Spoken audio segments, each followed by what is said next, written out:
Sigmund Freud nasceu em 1856 na região da Morávia, que hoje corresponde à parte oriental da República Tcheca. Aos 4 anos, mudou-se com a família para a Áustria, onde viveu até 1938, quando migrou para a Inglaterra, onde morreu no ano seguinte. Nesse vídeo, vamos conhecer os conceitos básicos da teoria de Freud, a psicanálise. Sua teoria impactou de forma tão profunda o nosso entendimento sobre a mente humana que o século XX chegou a ser chamado de o século freudiano.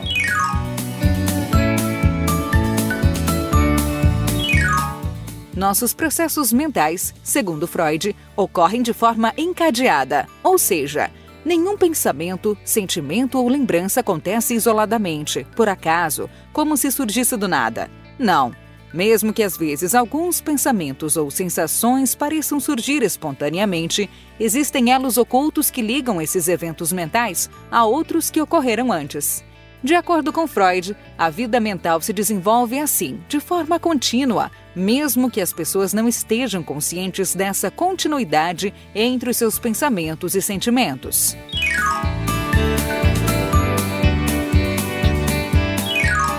O consciente é a parte da sua mente que lida com todas as informações das quais você está ciente em um dado momento.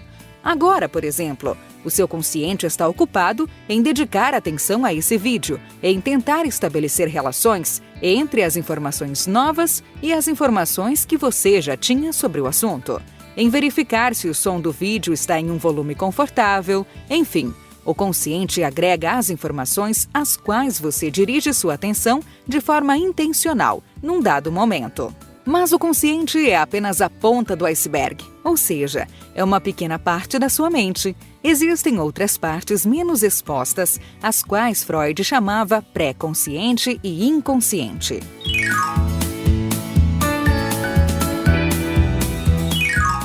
Imagine o inconsciente como a parte mais submersa de um iceberg. Lá ocorrem processos mentais que nunca foram conscientes e que não podem ser acessados pelo consciente, a não ser em situações excepcionais.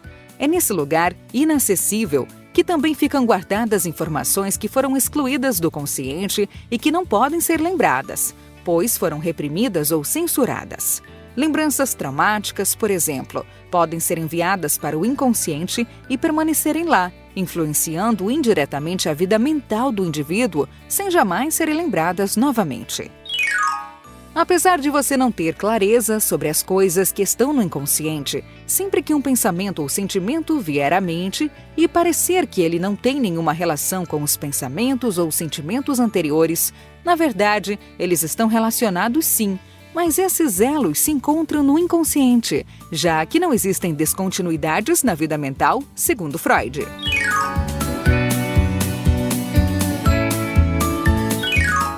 O pré-consciente é uma porção do inconsciente que facilmente se torna consciente. Então, ele seria o equivalente àquela parte do iceberg que está imediatamente abaixo do nível da água e que é facilmente acessível. Todas as suas memórias que podem ser lembradas, tipo o que você comeu no café da manhã, o nome do cachorro da sua tia ou as coisas que você aprendeu nas aulas de geografia do 6º ano, são memórias que se encontram no pré-consciente.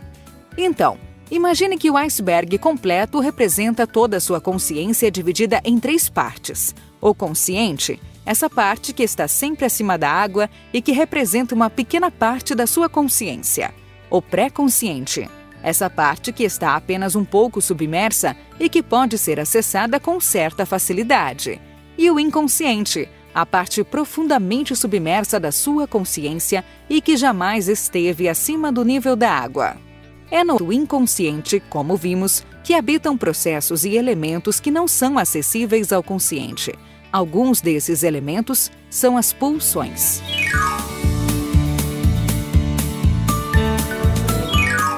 Os termos pulsão, instinto e impulso às vezes são usados como sinônimos por alguns autores ao traduzirem os textos de Freud. Nesse vídeo, utilizaremos o termo pulsão. Todos temos pulsões, que são pressões ou necessidades que nos dirigem a um determinado fim.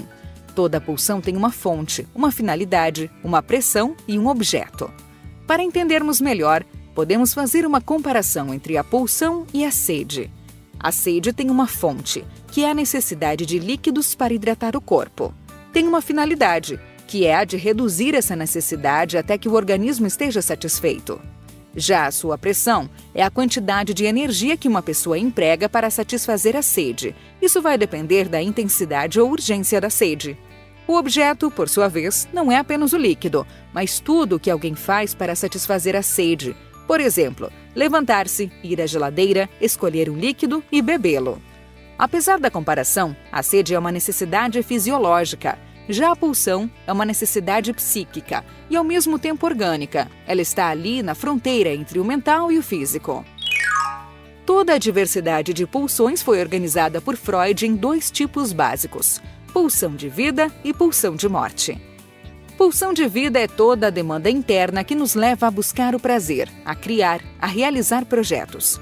Pulsão de morte é aquela demanda que nos conduz à busca do isolamento, da estagnação e a atos de destruição e morte. Essas pulsões mantenedoras da vida e incitadoras da morte residem em todos nós em conflito permanente e não resolvido. E a maior parte dos nossos pensamentos e ações é resultado não de apenas uma dessas forças, mas de uma combinação das duas.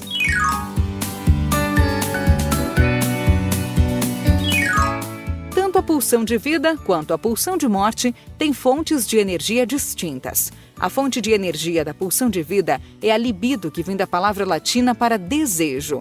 A libido é a energia empregada na manutenção da vida.